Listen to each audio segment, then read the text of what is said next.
Today we're going to talk about getting a trade under your belt, expanding your horizons, and becoming a more well-rounded developer or a candidate for a job.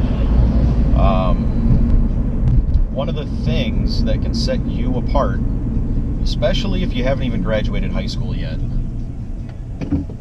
is to get a trade under your belt as a fallback crutch. You need to have some kind of fallback job, career that can sustain you and keep you fed, clothed, and housed during the lean times if and when you happen to get laid off from a company that gets into financial dire straits. It happens a lot in this industry, and it's good to have something to fall back on. What I did, not even knowing that this would be a good idea, is straight out of high school, I went to welding school. I'd been doing welding in 4-H and with my dad in the garage before I graduated high school, but it was something I enjoyed, and I was already kind of thinking I might go into welding engineering. So I went to welding school. I did the 9-month pipe and plate course at Hobart Institute of Welding Technology. I learned how to weld aluminum, titanium, high carbon steel, mild steel, you name it, they had a class for it. And I even took some metallurgy and advanced courses. Ended up passing my QC7 certification in MIG, TIG, and stick, which is gas metal arc welding, tungsten gas arc welding, and shielded metal arc welding. And got a job right out of Hobart at Art Iron in Toledo, welding, doing I-beam fabrication for the current Tiger Stadium and one of the prisons in Ohio. Not sure which one. So that was cool. I did that for a summer, and then went to, started school at the University of Toledo. Had I known what I know now, would I have bothered to go to school? I don't know. It's a toss-up. It's hard to know if I would have had the motivation to go and read all of the philosophy texts that I read, learn about 20th century Russian history, learn more about chemistry and astronomy. I mean, the education you get at a decent liberal arts school is invaluable as a video game designer.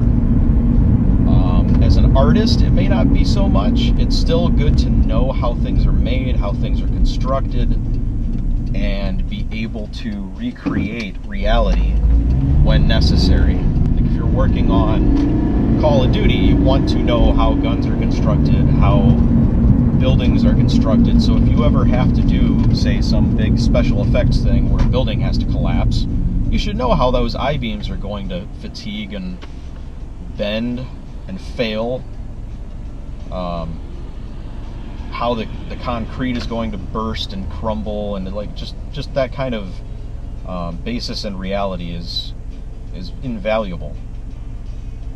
You have to do a lot more research if you don't understand all of those things. So it's a real toss-up. That's why I said in the previous video, it's really up to you as to whether or not you are self-motivated enough to go and get an education.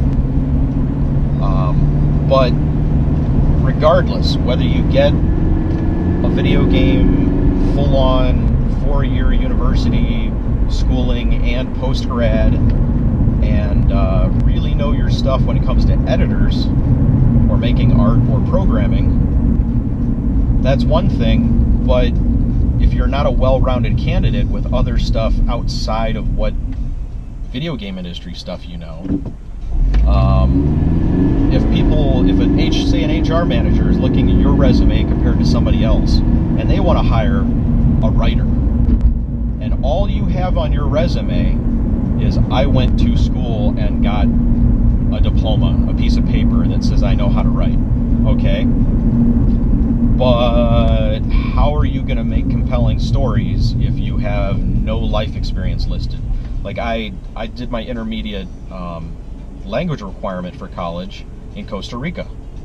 I did full-on Spanish immersion in a foreign country and got that experience. Got to see how not quite third world living is, but definitely a lower, well, I don't know, it's different. It's more bare bones out there, or down there in Costa Rica.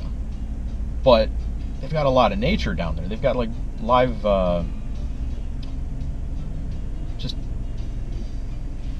what do you call it? Amazon forest type stuff everywhere. Volcanoes that you can tour. Just amazing, amazing country. I've been to the UK. I've been to Canada. I've been all over the place. Been all over the United States. Well, I can't necessarily list all of that on a resume. That comes out in the interview process. But when I put down that I've got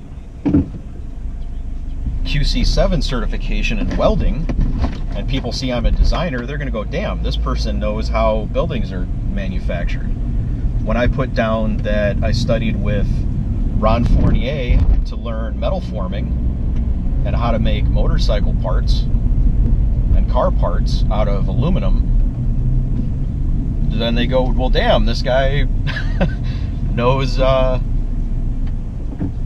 how that stuff is made. And I've played around with making plate mail armor, and that I don't put that on my resume, but that comes out very quickly in the first cold calls from RPG companies. So that's part of why I got the job at Obsidian when they weren't hiring at the time.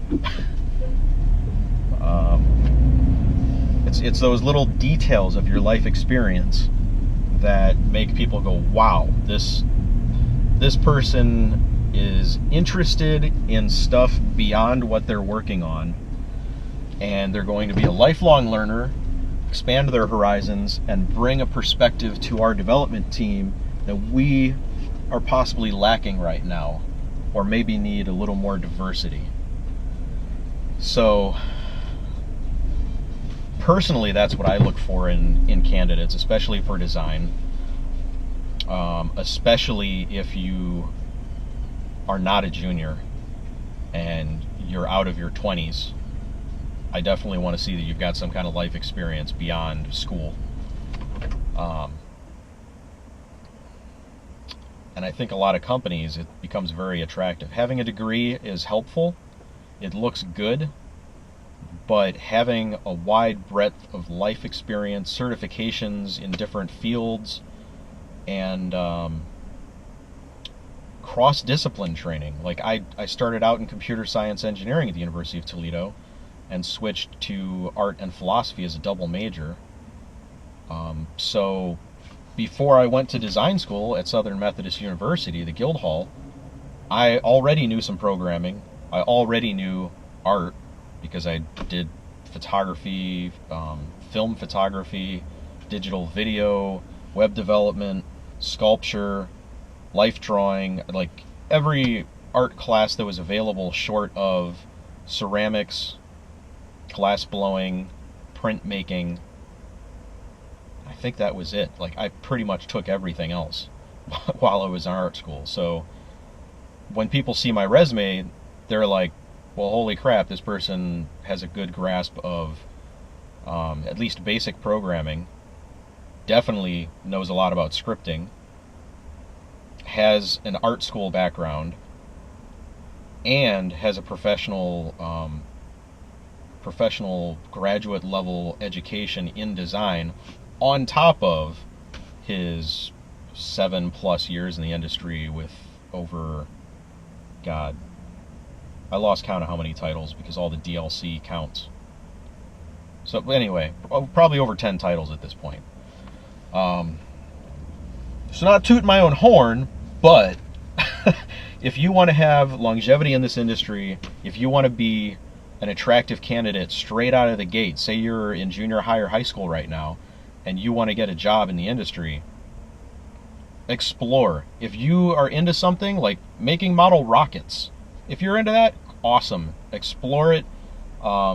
and learn as much as you possibly can about it and become an expert at it if you want. If you're into cooking, you never know, that might pay off. Like Bethesda's Fallout games have recipes and stuff, and if you know about cooking, then you'll probably naturally have an easier time coming up with recipes that make sense in something like a role-playing game like Fallout. So don't discount anything. Like, don't spend just your waking hours on pouring yourself into game development because you're desperate to get a job. When you've got breaks, or just take time out of your week to, say, take an art class in something that you're interested in. Like, I took a Damascus steel knife making class a couple years back and learned how to make Damascus steel just for shits and giggles. It was like one night out of each week for 6 weeks, and that was invaluable for me as a designer. Like, I now know how that stuff is fabricated. I know about heat treatment, or at least more about heat treatment. I learned a lot in welding school, but I'd never played around with Damascus, so I learned a lot about working a forge, blacksmithing. I'd taken classes before, but never with Damascus, and not all the way through the heat treating process. So it was very cool. So don't discount anything. Learn as much as you can about as much as you can, and just activate yourself as a life learner, and it will pay off in the end. Don't discount this. Because there are so many people in the queue trying to get a video game industry job, especially artists and designers, that you will have a hell of a time if all you have is your education to show. So beyond that, it's personality, and I'll talk about that later. But be a life learner and just explore the world. Hope that helps, and I'll see you next time.